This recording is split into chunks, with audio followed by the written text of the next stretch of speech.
Sabe, todos nós já refutamos algum odor desagradável.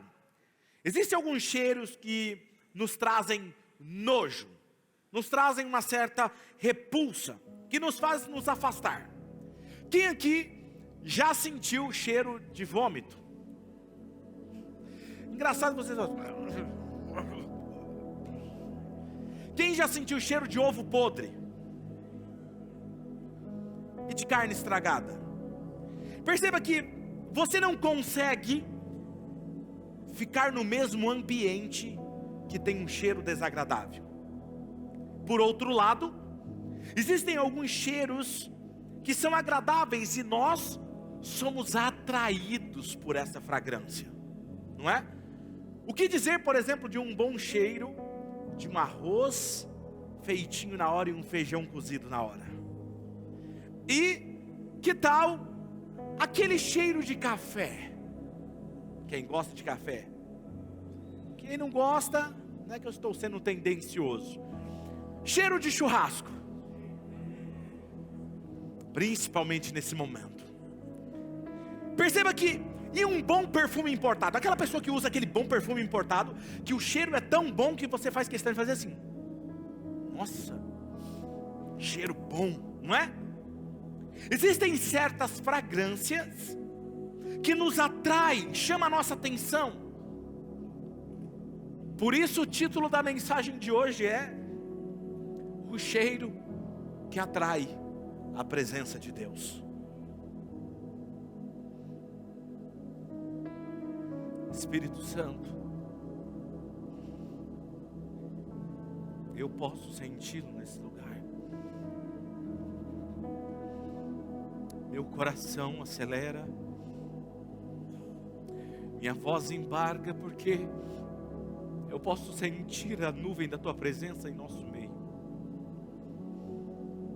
E essa semana, enquanto eu preparava essa mensagem, nós conversávamos e eu imaginava qual era a sensação que o sacerdote tinha ao entrar no tabernáculo e antes de entrar no Santo dos Santos, ao sentir o cheiro da fragrância daquele incenso. O que ele sentia? Talvez seus músculos, suas mãos trêmulas, batimento cardíaco acelerado, antes de adentrar para ver a sua glória.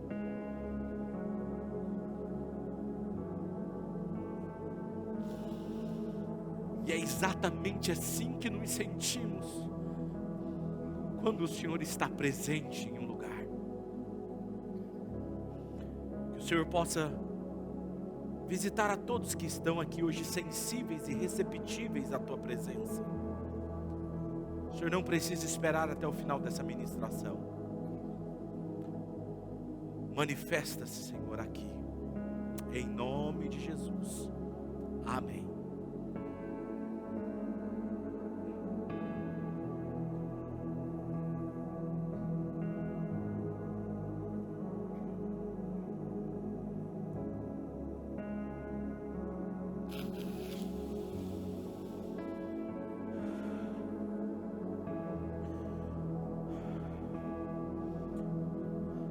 Abra a sua Bíblia, o aplicativo da sua Bíblia que você mais gosta, na versão que você mais gostar. Êxodo, capítulo 30, versículo 1 ao versículo 6.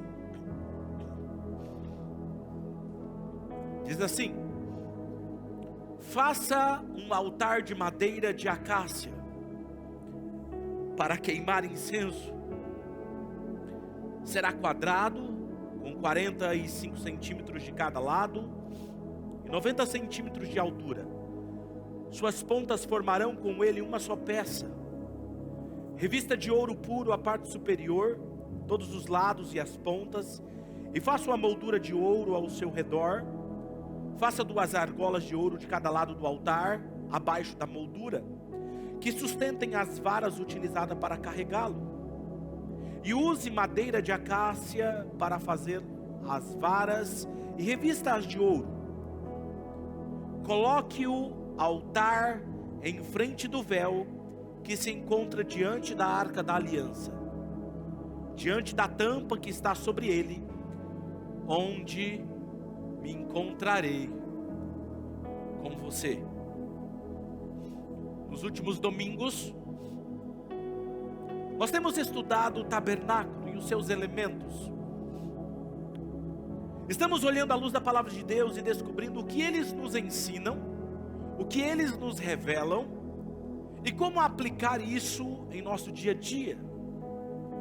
Como aplicar esse princípio de carregarmos a presença de Deus de forma palpável e manifestarmos o reino de Deus independente do lugar e hora que estivermos.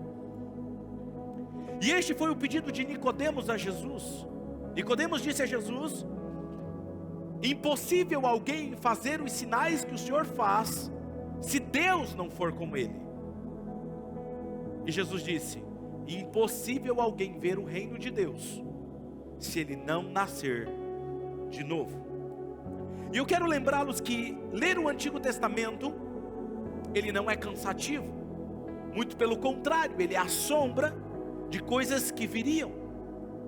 Quando você tem essa compreensão, você olha para a Bíblia não mais como um livro cansativo de se ler e estudar, mas você vai com sede para tentar entender e descobrir os segredos que estão revelados ali, que nos mostram o caminho até a eternidade, e como nos relacionamos com Deus Pai, e vermos Ele se manifestando através de nós.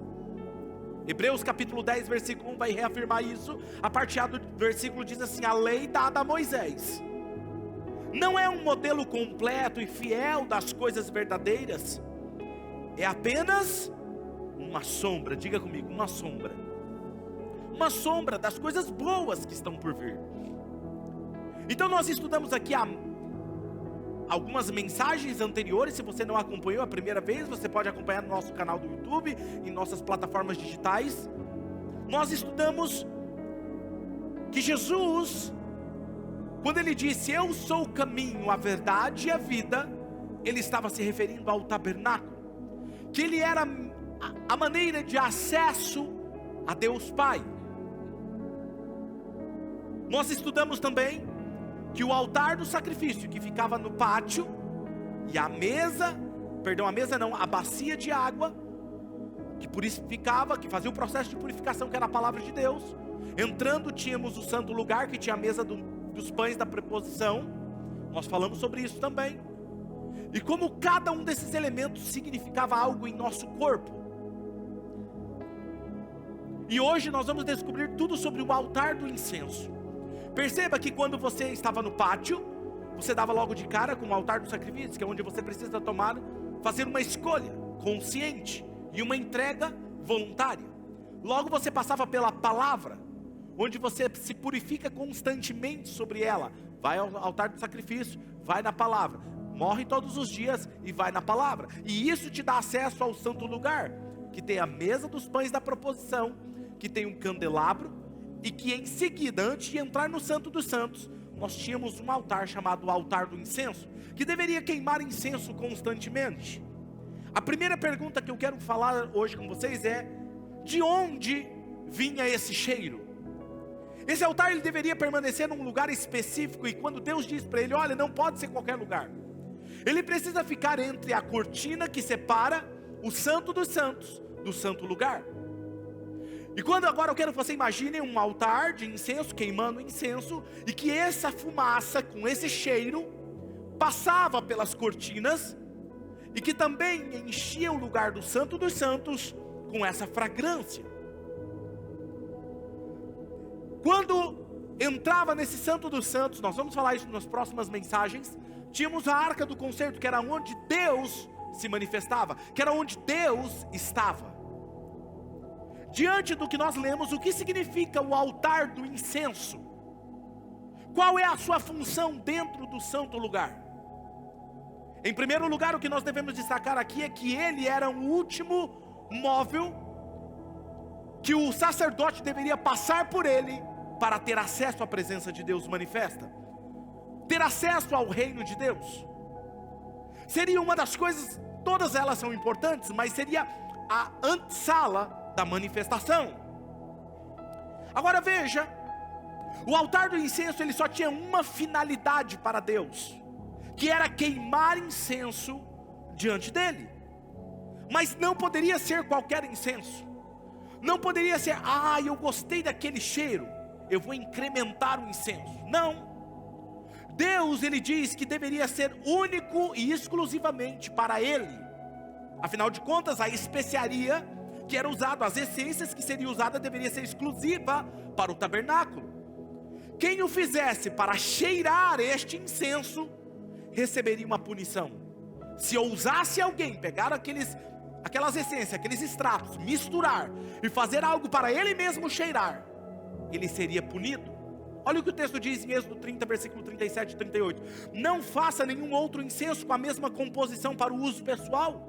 Considerem-no sagrado, reservado para o Senhor. Quem fizer um incenso semelhante para usufruir da sua fragrância, será eliminado do seu povo. Deus é claro em dizer isso. Deus, ele é detalhista, e sendo assim, ele dá esse detalhe a Moisés. E não era por acaso, tudo teria o seu significado. Agora vejamos os detalhes do altar do incenso. O primeiro detalhe que Deus exigiu que Moisés fizesse este altar, é que ele deveria ser feito de madeira de acácia. E a primeira pergunta, estudando isso, eu me perguntei, por que ele não poderia ser feito de madeira de carvalho? Por que ele não poderia ser feito de palmeira, de cedro ou outra madeira? Por que teria que ser de madeira de acácia? A acácia é uma árvore de flores, a qual as suas flores chamam a atenção das pessoas que passam por ela, pois elas eram lindas. E esta planta era resistente a insetos e pragas. Guardem isso. Ela era resistente a insetos e a pragas.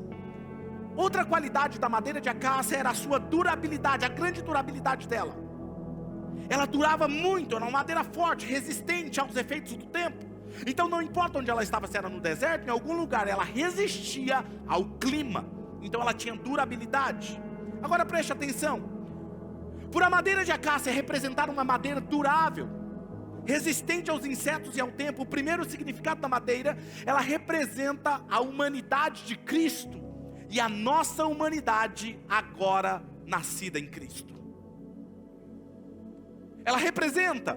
E outro detalhe era que esse altar deveria ser coberto de ouro. Agora eu quero que você imagine um altar feito de madeira. Depois ele é revestido de ouro, e não era qualquer ouro. Deveria ser um ouro puro. Não era qualquer ouro. Ele deveria ser um ouro puro. Agora preste atenção. Esse ouro puro, para ele se tornar puro, ele precisa passar muito mais tempo no fogo. Porque é no fogo que o ouro é purificado. É no fogo que tira as impurezas. É no fogo que é retirado todas as impurezas do ouro. E hoje, o que seria esse processo de purificação em nossas vidas? Jeremias 23 e 29 diz assim: não é a minha palavra como fogo, pergunta o Senhor, e como martelo que despedaça a rocha? A palavra de Deus, ela é como fogo, e o fogo do Espírito Santo, todas as vezes que o cristão se relaciona com a palavra de Deus, e por isso nós falamos que nossa igreja, ela deve ser conhecida por aqueles que amam a palavra de Deus. Daqui a alguns dias vai voltar o curso, quem tem interesse aí de fazer o Origem, que é estudando a palavra de Deus, vai, porque dessa vez vai esgotar. É verdade. E agora veja, quando você se relaciona com a palavra, ela purifica você. E esse processo vai te purificando, porque não existe ouro puro sem o processo da purificação do fogo. São os processos que revelam o valor do que está sendo purificado. Não corra de processos, porque os processos revelam o que está sendo purificado em você. O ouro representava realeza, divindade, a majestade. O ouro tinha essa representação. E quando Jesus ele tomou forma humana, ele estava fazendo a junção da madeira e do ouro, a sua humanidade e a sua divindade. E nós em Cristo representamos a nossa humanidade, Cristo em nós, o revestimento do ouro e a madeira. Agora veja, A madeira de acácia com ouro representa isso, representa a matéria que representa a manifestação do reino do Pai na humanidade de Jesus e na minha humanidade e na sua humanidade. Lucas 24, versículo 49, Jesus disse: eu envio a vocês a promessa do meu Pai, mas fiquem na cidade até que vocês sejam o quê? Revestidos de poder. O que é ser revestido? É você pegar algo e você revestir esse algo com outra coisa. Perceba que Jesus está falando de um revestimento, algo que viria sobre eles, que reveste. Isso só é possível acontecer quando nós somos purificados pela palavra. Quando nós nos relacionamos com a palavra, nós somos revestidos e aptos a ser revestidos. Não há nenhum cristão que ousou ir além, na vida comum, na história do cristianismo, ir até o Pai, se relacionar com Deus Pai, se relacionar com Ele e não ser transformado em uma nova pessoa. Vou repetir: se você ousa se relacionar com Deus, você precisa estar disposto a ser transformado em uma nova pessoa.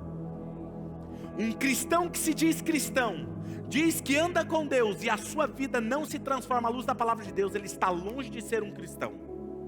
Ele pode ser um frequentador de uma igreja, mas ele ainda não é uma igreja.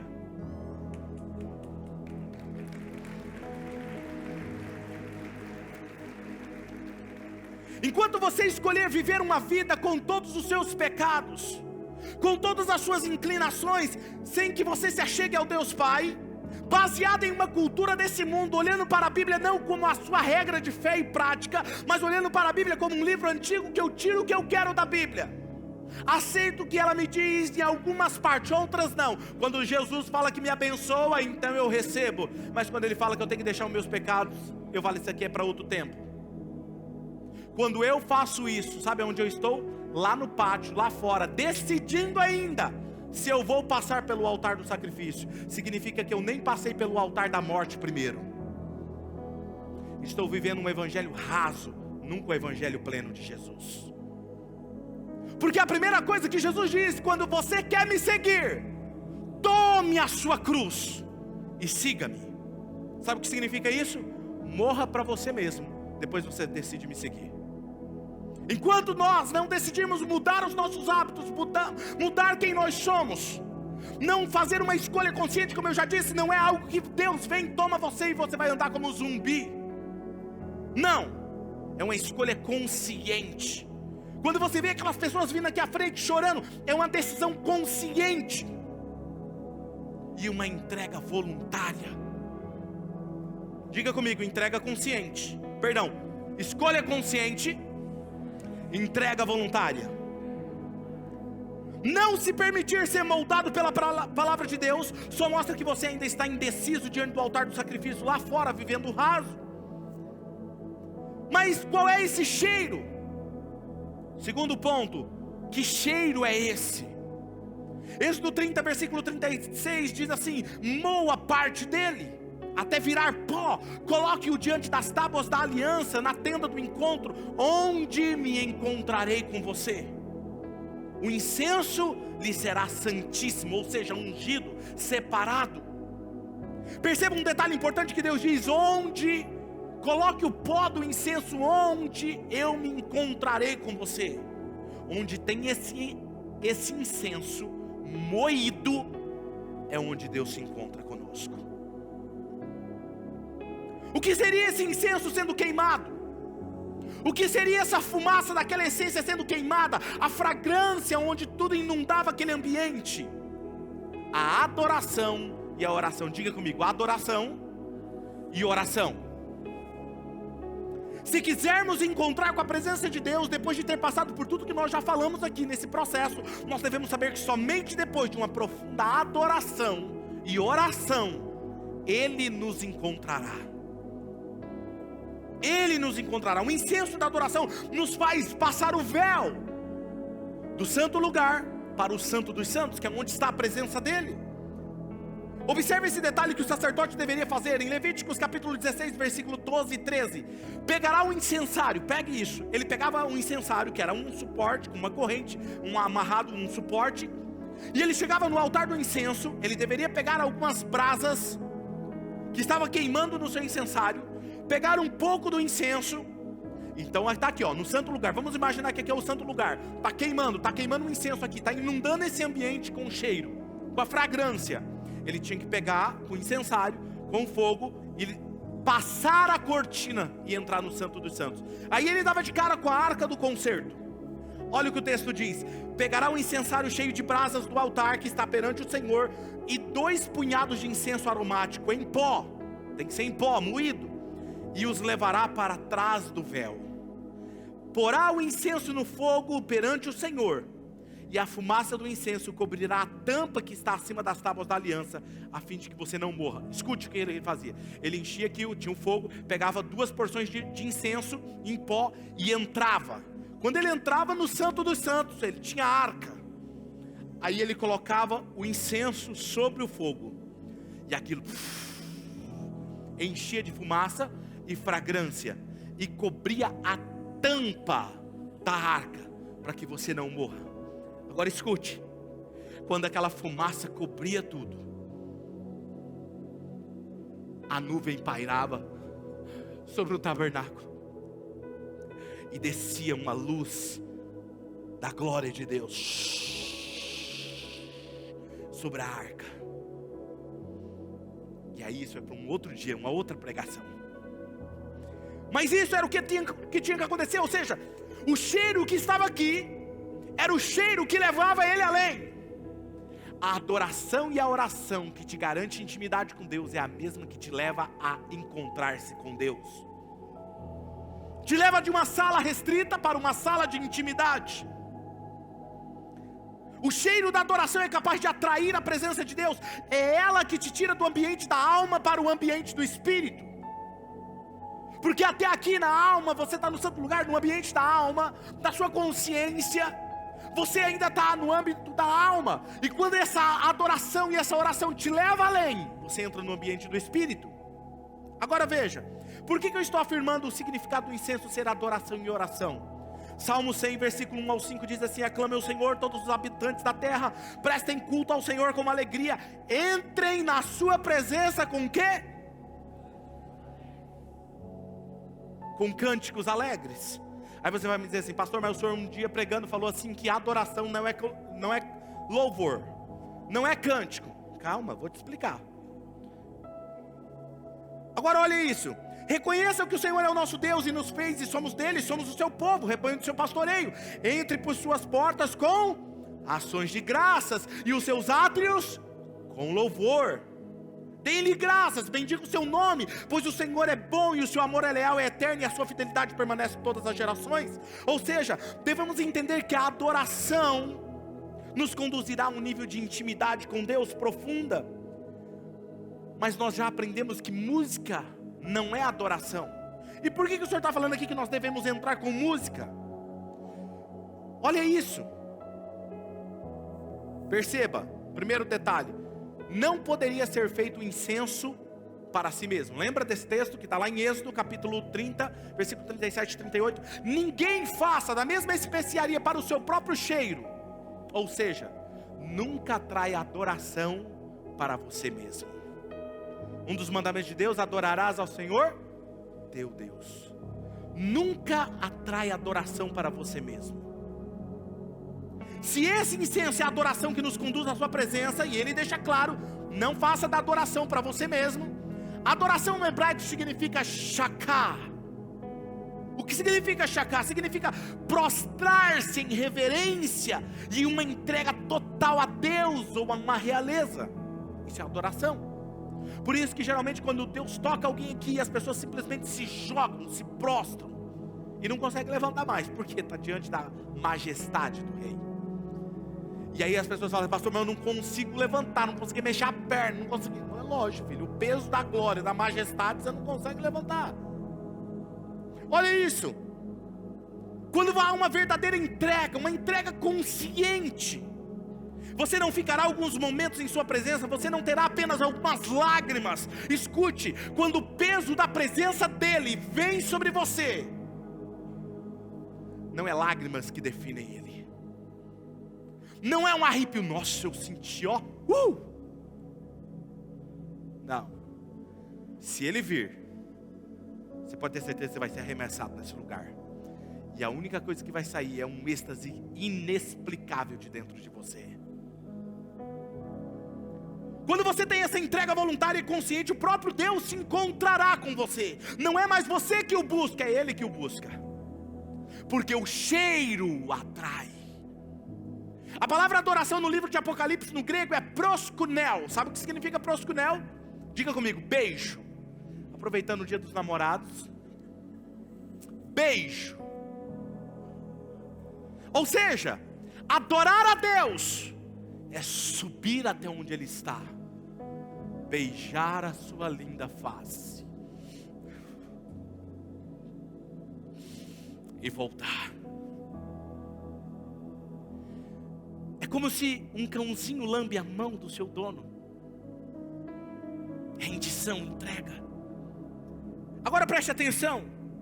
Adoração não é música, certo? Adoração não é música, não é a sua habilidade em cantar, mas é o cheiro do seu coração que exala um sinal. Porque se fosse o cântico, muitos de nós aqui estavam enrolados. Nós nunca nos ia ter uma experiência dessa sobrenatural com Deus, não é? Tem alguns que estão cantando a música em ré, ele está cantando em lá. Não é? E assim, eu fico imaginando a cabeça dos nossos músicos aqui, né? Ouvindo a gente cantar. Eu acho que quando eles olham para a gente, fica rindo assim, ó. Eu acho que dentro deles estão falando assim: Jesus, tenha misericórdia desse louvor. Dê muita graça para o nosso irmão. Eles intercedem por nós. E nós achando que estamos abafando, né? Com aquela voz de taquara rachada. Mas a adoração não é isso. A adoração é o cheiro do seu coração. Como assim, pastor? Ondas de rádio. Ondas de rádio, nós temos ondas de rádio aqui, sim ou não? Mas é invisível. Mas elas estão aqui. Obrigado. O que é um rádio? Eu queria um rádio assim. Vamos imaginar que ele esteja conectado. O que ele é o rádio? O rádio, ele é um receptor. Ele é um receptor ou que ele capta essas ondas. Você coloca aqui e roda aqui, não é? O que ele faz? Não é? E ele capta uma frequência exata. E quando você capta esse sinal que está invisível aos nossos olhos, mas perceptível ao aparelho, porque ele foi feito para captar essas ondas. Sim ou não? Ele foi feito, desenhado dessa forma. Ele capta aquela frequência que está sendo transmitida de uma antena. É invisível, mas ele capta. Agora preste atenção, se nós tivermos 10 rádios aqui, 10 rádios como esse, e todos eles estiverem desconectados, fora da frequência, qual é o barulho que faz?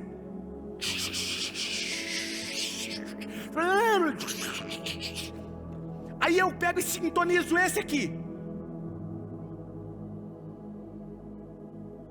Ele vai começar a emitir um som perfeito, nítido e limpo, enquanto os outros estão dando sinal branco. Quem está entendendo? Para os outros emitirem o mesmo som, nós precisamos colocar ele na mesma frequência. Aí você começa a entender porque algumas pessoas são tocadas pela presença de Deus, outras não, porque aquela ali ela conseguiu sintonizar e capturar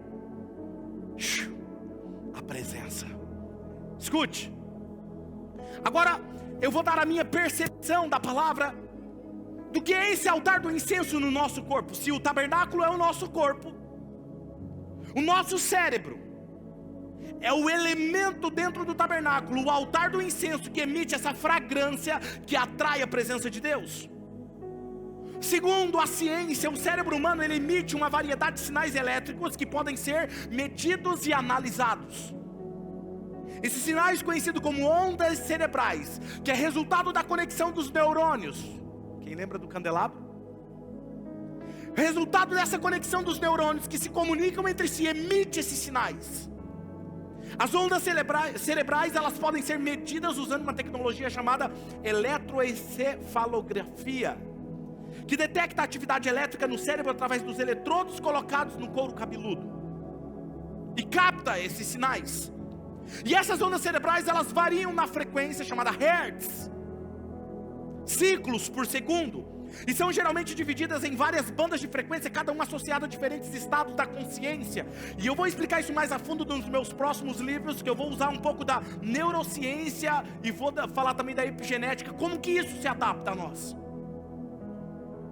Mas o que é a música, se a música não tem a ver com a adoração? Escute, se o altar do incenso exala incenso, o cheiro, a fragrância, quando nós ouvimos música ou cantamos, a música é capaz de alterar o nosso estado mental. Por isso que tem música que você ouve, ela te deixa alegre. Outras músicas você ouve, ela te deixa triste. Outros momentos ela te deixa para baixo, emotivo ou agitado. Tanto a música quanto a obediência. Lembra que eu falei que a adoração é a melhor obediência? Tanto a música quanto a obediência, ela regula o nosso coração para emitir essa frequência. E quando nós entramos na frequência do céu, que colidem a frequência do céu com a frequência que nós estamos emitindo, adorando e obedecendo, o sobrenatural se manifesta. O reino de Deus se manifesta. Lembra do rádio?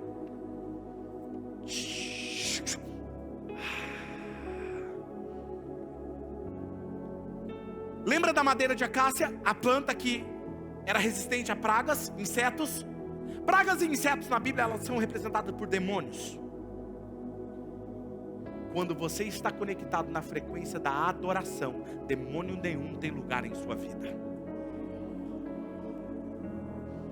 Quando você está conectado com o céu, eles passam longe. Por quê? Porque a presença de Deus está emanando de você. Quem está me entendendo? Por isso que Jesus disse: ei, o príncipe deste mundo vem aí, mas ele não tem nada em mim. Porque ele vivia inconstante. E se você continuar lendo os versículos, ele fala assim: por que ele não tem nada em mim? Porque eu sempre faço o que o Pai manda. Obediência alinha com a frequência do céu. Terceira coisa para concluir: quando a adoração atrai a sua presença, o que acontece? 2 Crônicas 5, versículo 13 e 14, olha o que ele me disse. E quando eles uniformemente tocavam as trombetas e cantavam para fazerem ouvir uma só voz, bendizendo e louvando ao Senhor, e quando levantavam eles a voz com trombetas e símbolos e outros instrumentos músicos para bendizerem o Senhor, porque era bom, porque a sua benignidade durava para sempre, então a casa se encheu de uma nuvem, a saber, a casa do Senhor. E não podiam os sacerdotes ter-se em pé para ministrar, por causa da nuvem, porque a glória do Senhor encheu a casa. Eles não conseguiam ficar de pé, tamanha era a presença de Deus. O cheiro da adoração atraiu a presença de Deus. Outra coisa que aconteceu, Salmos 18, versículo 9 ao 13, olha o que diz. Ele abriu os céus e desceu, nuvens escuras estavam sob os seus pés. Montou um querubim e voou deslizando sobre as asas do vento. Fez das trevas o seu esconderijo, das escuras nuvens cheias de água o abrigo que o envolvia. E com o fulgor da sua presença, as nuvens se desfizeram em granizos e raios, quando o céu trovejou o Senhor e ressoou a voz do Altíssimo. A adoração atrai ele. A mulher samaritana chega em Jesus e fala assim: Jesus, uma mulher pecadora, alguns dizem que nós vamos adorar o Senhor naquele monte, e vocês dizem que nós devemos adorar em Jerusalém.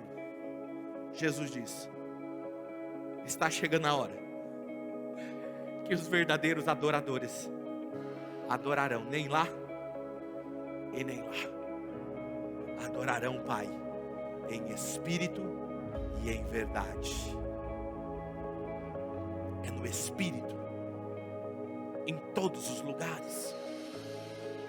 quando nós estamos prontos, receptivos e exalamos a adoração em espírito e em verdade, Ele vem ao nosso encontro. Não é mais você que o busca, é Ele que o busca. Eu não sei se você entende o que eu estou te dizendo, mas quando Ele vem sobre mim, eu não consigo me conter. Eu não consigo. Se eu estou dirigindo, eu começo a chorar. Se eu estou no meu quarto, eu começo a chorar. Eu não tenho controle sobre mim. Como descargas elétricas de um poder, uma luz, somos atingidos. E o corpo físico não pode suportar. 3 coisas acontecem quando Ele vem sobre nós. Primeiro, o reino que está dentro vem para fora, trazendo a luz e a manifestação da sua presença. Milagres acontecem sem que ninguém coloque as mãos. Vocês estão cansados de ver pessoas aqui simplesmente caem, sem que ninguém coloque as mãos? São atingidas por essa presença. Outras são curadas. Domingo passado eu postei nas minhas redes sociais. Uma nossa irmã, membro da nossa igreja, foi curada. Estava meses e meses sem dormir, com um problema nas mãos e nos pés. Ela repousa no Espírito. Quando ela cai, ela levanta curada. E ela dormiu a partir daquele dia. Lucas 9:29, Jesus estava orando. O próprio Jesus, olha o que diz: a aparência do seu rosto se transformou, as suas roupas ficaram alvas, resplandecentes, como o brilho de um relâmpago. Dá para você imaginar isso? Segunda coisa que acontece, o poder da presença muda realidades. Paulo e Silas estão numa prisão, e eles resolvem adorar. Olha o que o texto diz. Por volta da meia-noite, Paulo e Silas estavam orando e cantando hinos a Deus. Os outros presos os ouviam, e de repente houve um terremoto tão violento que os alicerces da prisão foram abalados imediatamente. Todas as portas se abriram e as correntes de todos se soltaram. Quando a presença de Deus, você adora Ele, não importa qual é o problema que você esteja inserido, eles se dissipam diante da presença. Você não precisa falar nada. Simplesmente eles se tornam solúveis. Você não luta mais para resolver os problemas, eles se resolvem sozinhos. Quem está entendendo? Terceira coisa que acontece, a presença de Deus traz revelação do seu futuro. A presença de Deus, quando ela é atraída para um ambiente, além de mudar a realidade, ela traz revelações do seu futuro. João foi perseguido. E o apóstolo João diz a história que ele foi colocado dentro de um caldeirão com óleo fervendo. E foi tirado, queimado, as ramificações, pele, toda queimada, jogado na ilha de Patmos para morrer. E ele diz: eu, João, quando estava na ilha de Patmos, vi o Senhor. E ele me disse: anote e escreva o que há por ver. Quando você pensar que é o fim, e você se sentir numa ilha de Patmos, e ele vir sobre você, ele vai falar: ainda não é o fim, mas eu vou te mostrar o que está por vir.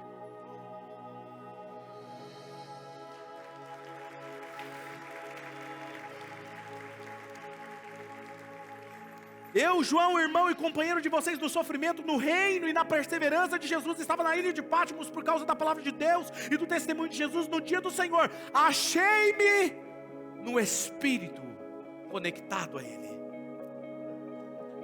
Quando Ele te encontra, é impossível toda aquela magnitude da glória dEle tocar você e seu corpo não sentir nada. Um dia eu ousei. Quem já leu meu livro sabe que eu conto mais detalhado isso. Eu entrei, era um dia à noite. Eu pedi licença para minha esposa e falei assim: pode dormir, eu não estou conseguindo dormir, vou orar. Fui para o meu quarto, que era do quarto do lado, que a Radassa dormia. Ela era bebezinha. Eu tinha um caixote que não era uma mesa, nada confortável, não dava nem para entrar as pernas debaixo da mesa, um banquinho de madeira. E ali eu comecei a fazer algumas perguntas para Deus. Achei que 1 hora, 2 horas seria o suficiente. Nada. 3, 4 horas, 6 horas da manhã. Eu andando no quarto para não dormir. E eu falei, não, eu quero ouvir a tua voz. Eu achava que aquele encontro, o primeiro encontro que eu tive com Deus, uau, nunca mais eu terei outro igual aquele. Saí somente para almoçar naquele dia. Voltei para dentro do quarto e continuei 1 da tarde, 2, 3, por volta de 3 horas, 4 horas da tarde. As palavras do vocabulário humano desaparecem quando nós estamos na sua presença. É como se estivesse debaixo de uma nuvem, envolvido nela, e sabe, a glória daquela presença, algo eletrizante, brilhante, forte, intenso, envolveu aquele lugar. E eu lembro porque eu coloquei aquela música, que vocês sabem que eu gosto, e eu não sei porquê, mas essa música tem algo nela, que mexe com o coração de Deus. Ungido homens e mulheres que fizeram ela. Eu coloquei na minha fita cassete, que era naquela época, não tinha stream. A Ele a glória. E comecei a adorá-lo. A Ele a glória. A Ele a glória. A Ele a glória. Algo começou a entrar naquele quarto. E eu digo entrar porque Deus estava lá, Ele é onipresente. Mas eu digo entrar porque era a sensação que eu tinha. É que algo estivesse entrando, aumentando. É como eu nunca tinha sentido antes. Eu não estava dormindo, eu não estava em êxtase, eu estava consciente. Eu estava tão consciente quanto você que está agora. Eu senti o banco na minha frente tão real quanto você sente essa cadeira ao pegar ela. Mas ao mesmo tempo eu sentia que algo era mais real do que tudo aquilo que estava ali comigo. E quando eu percebi isso, meu coração acelerou, como se uma pessoa quando está apaixonada encontra a pessoa que você ama. Como você quando está esperando alguém importante, de repente ele aparece e você fica meio trêmulo e... É ele! Mano, ele veio, cara, ele está aqui! E você não sabe o que fazer. Eu estava daquele jeito. E eu lembro que eu estava de bruços sobre o banco, e eu levantei ereto e comecei a levantar minha mão, e dizer palavras de amor a Ele, adoração a Ele, e dizer, eu te amo, eu te amo, eu te adoro. E aquilo começou a aumentar, eu não conseguia, eu estava conseguindo falar por enquanto. Como eu sabia que Ele estava ali, eu comecei a adorá-lo. E aquele quarto que já era pequeno, pareceu ficar mais apertado. Algo muito grande estava entrando. Agora não, parecia que não, eu e ele era um espaço muito pequeno para nós dois estar ali. Eu tentei, mas escute o que aconteceu. Eu fui atingido por algo, que eu digo que deve ter sido como se fosse um raio, bateu no meu peito. Puf, eu fui jogado para trás. Naquilo, minha consciência, minha razão tentando entender. E eu falei, espera aí, eu estou sozinho nesse quarto. Como isso é possível? Não tem banda, não tem teclado, só tem uma fita cassete tocando ali naquele canto. E aquilo penetrava meu interior. Era algo que entrava e saía. Entrava e saía, entrava e saía. Eu não conseguia mais falar, eu não conseguia mais falar que eu amava, eu não conseguia falar mais que eu adorava. Mas algo explodia em grito, em júbilo dentro de mim. Parecia que eu ia explodir, parecia que eu ia desfalecer, literalmente. Parecia que eu ia morrer, desintegrar. Era como se os átomos parassem. E a sensação que eu tive é que todos os átomos do meu corpo, do ambiente, estavam parados, adorando o seu Criador.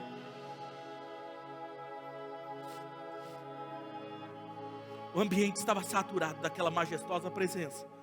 Cada milímetro da minha pele, eu não conseguia me mexer, fiquei por horas ali jogado. Aí o que aconteceu? Depois de muitas horas ali chorando, né? Me recompondo, consegui sair do quarto. Fui para o culto naquele dia. E no outro dia eu ia pregar. Numa outra igreja, numa cidade chamada Lupércio. Ó, tem gente de Lupércio aqui. Fui pregar. Quando um metal fica perto do fogo, ele fica vermelho. Ele tem, não é? O que aconteceu? Fui pregar, estou pregando.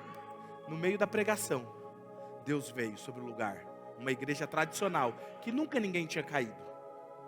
Um jovem baterista começou a levantar as mãos para o céu, chorando, gritando e falando que amava Jesus. E de repente, plau, caiu. O outro que estava de pé, pau, caiu. O outro, pau, caiu. Sem ninguém colocar a mão, simplesmente começaram a cair. O pastor que nunca tinha visto aquilo fez assim: o que está acontecendo? Ele resolveu vir onde havia adoração. É o que vai acontecer aqui dentro dos próximos minutos. Colossenses, quero encerrar com esse texto. Colossenses 1, versículo 26 e 27 diz assim: essa mensagem é o segredo que ele escondeu de toda a humanidade durante séculos passados, porém que agora ele revelou ao seu povo. O plano de Deus é fazer com que o seu povo conheça esse maravilhoso e glorioso segredo que ele tem para revelar a todos os povos. E o segredo é este. Qual é o segredo? Cristo está em vocês. Esse é o segredo. Ele que criou todas as coisas habita em vocês, o que lhes dá firmeza e esperança de que vocês tomaram parte da glória de Deus. Hoje eu não vou impor as mãos sobre ninguém, mas eu vou seguir ele. Quando esses meninos tocam, eles têm uma habilidade.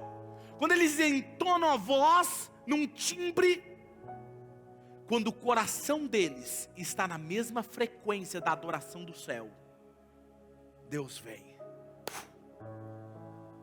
sobre eles e sobre a igreja. Se coloque em pé, se você conseguir.